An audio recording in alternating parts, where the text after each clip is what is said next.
በአንድ ወቅት ሁለት ወንድማማቾች ይኖሩ ነበር። አንዱ ሀብታም ነበር፣ ሌላኛው ደግሞ እጅግ በጣም ድሃ ነበረ። ሁለቱም ባለትዳሮች ናቸው። የድሃው ሚስት በጣም ውብና ቆንጆ ነበረች። ነገር ግን በድህነታቸው ምክንያት ይህች ሴት ከጠዋት እስከ ማታ ድረስ በሀብታሙ ወንድሙ ሚስት ቤት ትሰራም ነበር። የሀብታሙ ሚስት ደግሞ በውበቷ በቅናት ተሞልቷል። እናም ደሞዝ አትሰጣትም ነበር። በየቀኑ መጨረሻም ላይ እንዲህ ትላን ነበር፣ መሬት ላይ የወደቀውን ስንዴ ቅሬታ ሰብስበሽ ውሰጂው፣ ይህ ያንቺ ደሞዝ ነው፣ ውሰጂው ትላት ነበር። በዚህ ሁኔታ ብዙ ቀናቶች፣ ብዙ ሌሊቶችም አለፉ። ድሃው ወንድምና ሚስቱ ለትናንሽ ልጆቻቸው ብለው ይህን ሁሉ ትዕግስት በማድረግ ይቀበሉት ነበር። በየምሽቱ አላህን ይለምኑም ነበር። ከሰፊው ሪዝቁ እንዲሰጣቸውና መከራቸውን እንዲያነሳ ይለምኑት ነበር። አንድ ቀን ድሃው ባልም ሚስቱን እንዲህ አላት፣ ይህን ሕይወት ከእንግዲህ መታገስ አልችልም። የምናገኘው ትንሽ ነው። እናም ወንድሜ ደግሞ ሁልጊዜ ያዋርደኛል። እኔ ጠንካራ ባልሆን ኖሮ በረሃብ ይገድለኝ ነበር። ከዚያም እንዲህ አላት፣ ስለዚህ በአላህ ሰፊ ምድር ልጓዝ እሄዳለሁ። ከዛም የሆነ ነገራቶችን ይዤ እመጣለሁ። እዚህ አንድ ቀን አልቆይም ከዚህ በኋላ ብሎም አላት። ከዛም ትንሽ ምግብ ይዞ መጣ። የሚሄድበትን ቦታ ግን አያውቅም ነበር። እየተጓዘ በመጨረሻ ወደ ትልቅ ጫካም ገባ። በዛፎችና ተፈጥሯዊ ነገሮችም የተሞላ ጫካ ነበር። ጊዜ ተራዘመ ሲሄድ ወደ ጫካ ውስጥ በጣም ገብቶ መንገዱም እንደጠፋው ተሰማው። ከዚህ በሚያወጣው መንገድ መፈለግም ጀመረ፣ ግን አላገኘም። ምሽቱ ደረሰ፣ መጨለምም ጀመረ። እርሱ ግን አሁንም በጫካ ውስጥ ነበረ። ፍርሃት አደረበት። ሚስቱንና ልጆቹን ያለ ምግብና ገንዘብ ትቶ በመሄዱ ተጸጸተ። በሐዘን እየተንሰቀሰቀ ማለቀሰ። በድንገት ጥቁር ልብስ የለበሰች ሴት ፈጣን እርምጃ እያደረገች ከፊቱም አለፈች። ጠራት፣ ነገር ግን አልመለሰችም። በዛፎቹ መካከል መጥፋት ጀመረች። እርሱም እየተከተላት ሮጠ። ይህች ልጅ እዚህ ምን ታደርጋለች ብሎም ራሱን ጠየቀ። እዚህ የሚኖር ሰው ካለማ መንገድ ያሳየኛል እያለ ተስፋ አደረገ። በመጨረሻ ከጨለማና ከዛፎቹ መካከል የተከበበ ትልቅ ቤተ መንግሥት ፊት ለፊቱም ቆመ። እጅግ አስፈሪ ይመስላል። ከዙሪያው የጉጉት ጩኸቶችም ይሰሙ ነበር። ፈራና ሊሸሽ አሰበ። አላህንም እየጠራ በአንተ እጠብቃለሁ ነበረ። ምናልባት ያቺ ሴት ጅን ወይም መንፈስ ነበረች አለ በልቡ። ነገር ግን ራሱን ማበረታታ። ምን አጣለው? እኔ ድሃ ነኝ። ብሞትም ሚስቴ ምናልባት ሌላ ወንድ ታገባለች። እሱም ልጆቼን ያስተዳድሯቸዋል። እሷም ቆንጆና ውብ ናት። እንደውም ሰዎችን እየተመቀኙኝ ነው አለ። እንጨት አንስቶ አቀጣጥሎ ወደ ቤተ መንግሥቱም ቀረበ። በሩንም ገፋው። በሩም በራሱ ተከፈተ። ውስጥ ሲገባ በጌጣጌጦችና በውድ ስዕሎች የተሞላ ሰፊ ክፍልም አየ። በመጨረሻው ግን እሳት የሚነድ ማቀጣጠያም ነበር። በላዩም የሚቀለቀል ድስት ነበረ። ስጋ ሽታ ከውስጡ ይወጣ ነበር። እሳቱን አጠፋ። ወደ ድስቱ ቀረበ። በድንገት ከኋላውም ድምፅ ሰማ። እንደሚመስለኝ እጅግ ተርበሃል። እስከዚህ ድረስ ያሉትን ውድ ጌጣጌጦች፣ ስዕሎች እንኳን አልተመለከትክም። ሰውየውም እጅግ ደነገጠ፣ ተንቀጠቀጠ። በኋላው ሲመለስ በጫካ ውስጥ ያያትን ልጅ ፈገግ እያለች ቆማ አያት። እሷም እንዲህ አለችው፣ አትፍራ፣ ስሜ ያቁታ ነው። እኔም እንደ እናቴ አይደለሁም። ከዚያም አለችው፣ ና አብረን እንብላ እና ታሪክህን ንገረኝ። እኔ እዚህ ብዙ ብቻዬን እኖራለሁ። እዚህ ሰው እጅግ አልፎ አልፎ ይመጣል። የሚመጡት ግን እዚህ ውድ ጌጣጌጦችን ለመስረቅ ይሞክራሉ። በዚያን ጊዜ እገድላቸዋለሁ። ምክንያቱም እነዚህ ጌጣጌጦች ከመቶዎች ዓመታት ጀምሮ የቤተሰባችን ናቸው። እኔና እናቴም እንጠብቃቸዋለን። ከዚያም ጠየቀችው፣ አሁን ንገረኝ እስኪ ወደዚህ ጨለማና አስፈሪ ጫካ ያመጣ ምንድን ነው አለችው። ሰውየውም እየበላ እያዳመጠ ነበር። ከዚያም መብላቱን አቆመ። ምንም እንኳን ፊቱ አስፈሪ ቢመስልም ልቡ መረጋጋት ጀመረ። ከዚያም ታሪኩን ጀመረላት። ስለ ታላቅ ወንድሙም ነገራት። ሀብታም ሴት እንዳገባ፣ ነገር ግን ክፉና ንጹሕ እንዳልነበረች፣ እርሱ ግን ውብና ደግ ልብ ያላት ሴት እንዳገባ፣ ነገር ግን ድሃ እንደነበረች ነገራት። እርሱና ሚስቱ በወንድሙ ቤት እንደሚሰሩም ነገራት። ወንድሙም ፍቅርን ከገንዘብ መርጦ ስላገባ እንደሚሳለቅበት፣ ሁልጊዜም እርሱን ሚስቱን እንደሚያዋርዳቸውም ነገራት። እስካሁን እዚህ ጫካ እስከመጣ ድረስ ይህንኑ እንደሚያደርግባቸውም ነገራት። በድንገት ንግግሩን አቆመ። ልቡ ሕመም ተሰማው።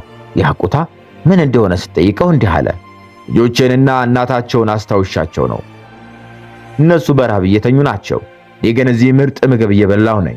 ያቁታ ይህን ስምታ አለቀሰች፣ እንባን አብሳ። ከዚያም እንዲህ አለችው፣ አድምጠኝ። ከዚህ ክፍል ስትወጣ ረጅም መንገድ ታገኛለህ።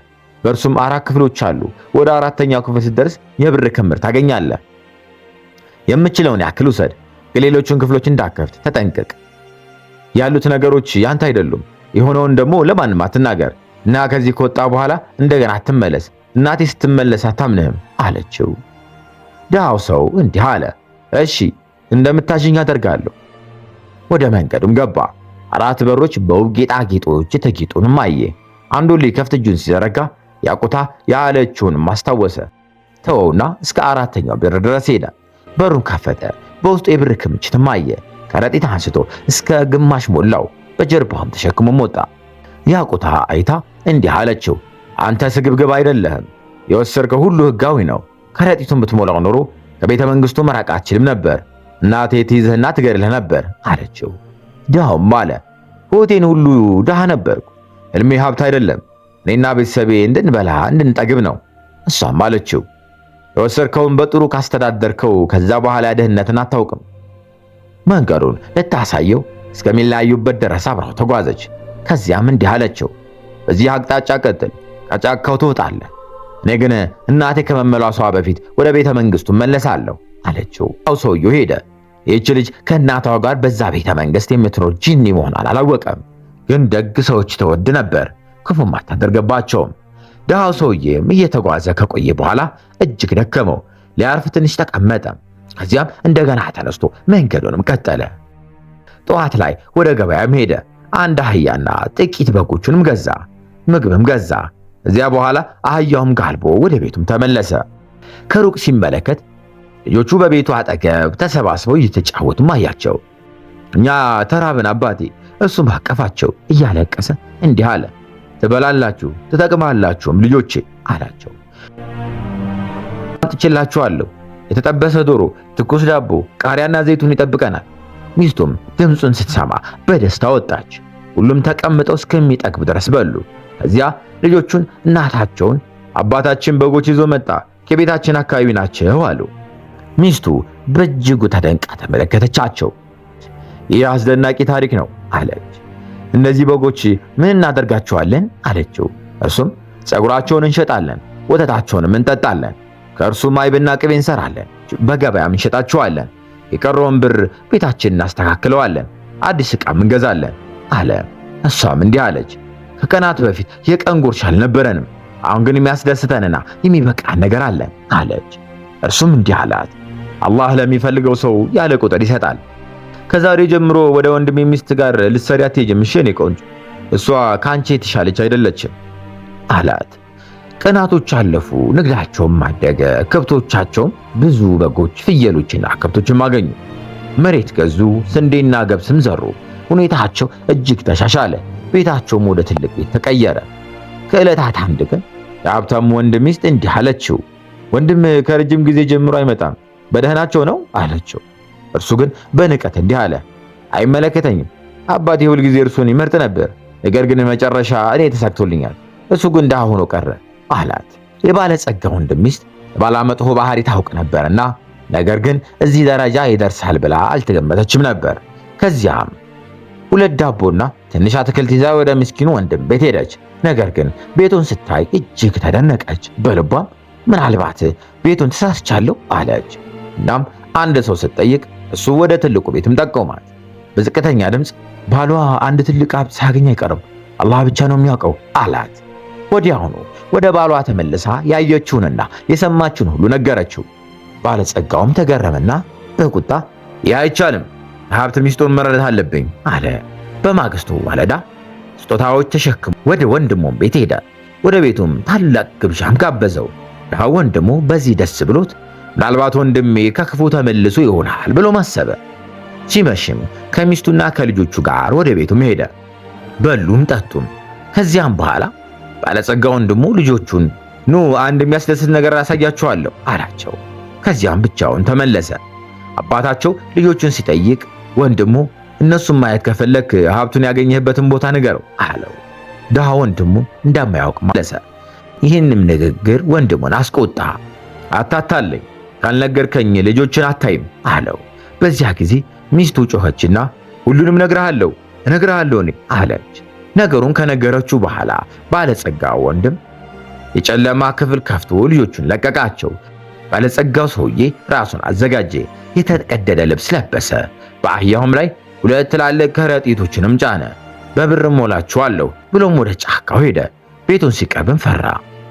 ነገር ግን ወንድሜ ከኔ የበለጠ አይደፍርም ብሎ ራሱን አበረታታ። በሩን ከፍቶ ገባ። ያቁታ የጂኒዋ ልጅ ፊቱ ቆማ አገኘችው። ማን ፈቀደልህ ወደዚህ እንድትገባ አለችው። እሱም ማልቀስ ጀመረ። እኔ ደሃ ነኝ፣ ስራ ፈልጋለሁ፣ እግሬ ወደዚህ አመጣኝ አለ። እሷም ልብሱን አየች። የተቀደደ የተለጠፈ ልብስ ነበር። አዘነችለትና እንዲህ አለችው፣ በዚህ መንገድ 4 ክፍሎች አሉ። ወደ 4ኛው ሂድ። ከዚያም ከብር የምትፈልገው ሙላ፣ ግን ሌሎቹን ክፍሎች አትክፈት። ሌሎች ነገራቶቹ አይመለከቱህም አለችው። እርሱም ወደ 4ኛው ክፍል ሮጦ ገባ። በውስጡም እጅግ ብዙ ንጹህ ብር አገኘ። ከረጢቱን ሞላ፣ ግን ክብደቱ ስለበዛ መሸከም አልቻለም። እየተጎተተ መሄድ ጀመረ። ነገር ግን በድንገት ቆመና ከመሄዴ በፊት ሌሎቹን ክፍሎቹን ልመልከት አለ።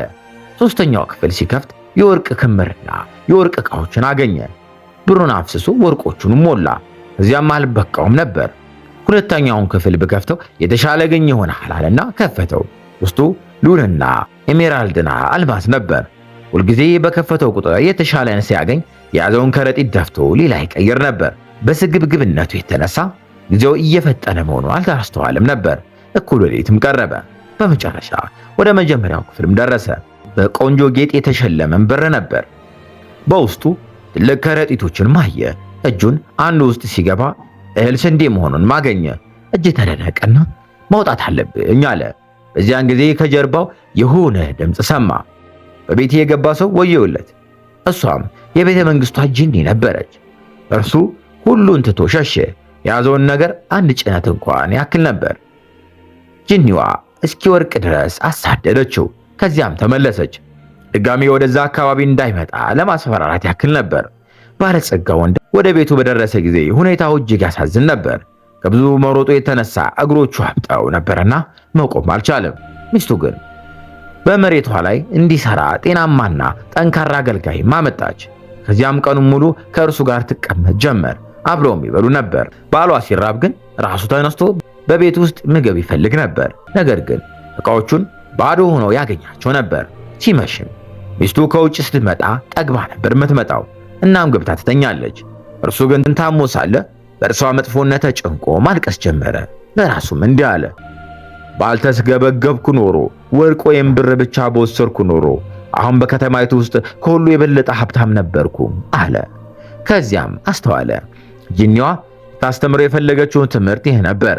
ለራሱም በመጀመሪያ ክፍል የተቀመጠው እህል ስንዴ ከሁሉም ሀብት ይበልጣል። ሰው የሚበላውን ካላገኘ ገንዘብ ምን ይጠቅማል አለ። ግን ይህን እውነት ያስተዋለው ከብዙ ረሃብ በኋላ ብቻ ነበር። በማለዳ ራሱን ተቆጣጥሮ ወደ ወንድሙ ቤት አመራ። ወንድሙ ሚስት በከፍተኛ ርህራሄ ተቀበለችው። ወደ ቤት አስገባችውና ከሚገባው በላይ ጣፋጭ ምግቦችን አበላችው። ከዚያም እንዲህ አለችው፣ ምን ሆነ ነው? ሚስትህ ሴት አለች? እርሱ ታሪኩን ሁሉ ነገራት። እንዲህም አለ፣ ጂኒዋ ጋር ከሄድኩ በኋላ ታመምኩኝ። ሚስቴ ግን እንዲህ ከሆንኩ በኋላ አልተፈለገችኝም፣ መስራትም አልችልም። እሷም እጅግ አዘነችለትና እንዲህ አለችው፣ አይ አትጨነቅ፣ ስድን ወንድምህን እጠይቃለሁ ከኛ ጋር እንዲያሰራ ደሞዝንም መኖሪያህንም እንሰጣለን አለችው። እርሱም ተደንቆ እንዲህ አለ፣ በእውነት ይህን ታደርጊልኛለሽ? እኔ ያን ሁሉ ክፋት ካየሽ በኋላ በእኔ ላይ እንዲህ ጥሩ ነገር ትሰሪያለሽ አለ። እሷም መለሰች፣ እኛ ክፉን በክፉ አንመልስም። እናም አላህን ከማንም ያልጠበቅነው ሰጥቶናል፣ ሀብታምም አድርገውናል። ከሁሉም ነገር በፊት ደግሞ አንተና ባሌ እስካሁን ወንድማማቾች ናችሁ። ከገበያ ተመልሶ ሁሉን ሲሰባ አላህን ማመስገን እንዲህ ነው አለ። ወንድሜ ሕይወቱን በሙሉ ስግብግብነት ኖረ። እኔንም አዋረደኝ፣ አራራለኝም። አሁን ግን ዋካውን አገኘ። ገንዘብ የምትወድ ሚስት መረጠ። ሲታመምን ተወች ወረወረችው አለ። ከዚያም ወደ ሚስቱ ዞሮ ሱብሃንአላህ ይገርማል። እስኪ ከዚህ በፊት ከመሬቱ ላይ ስንዴ ትሰበሰቢና ትለቅሚ ነበረ ልጆቻችን ለመመገብ። ዛሬ ግን እርሱ ከኛ ጋር ይሰራል። ክፋትን በክፉ እንደማትመልሽ አውቃለሁ። የልብሽን ጦርነትም አውቃለሁ። አላህ ለኛ መልካም እንደዋለልን ለእርሱ መልካምን ዋይለት። በመጨረሻም በቸርነትና በደግነት የተሞላ ልብ ደስታን ያገኛል። በስግብግብነትና በክፋት የተሞላ ልብ ግን መከራን ያገኛል። ጨረስን።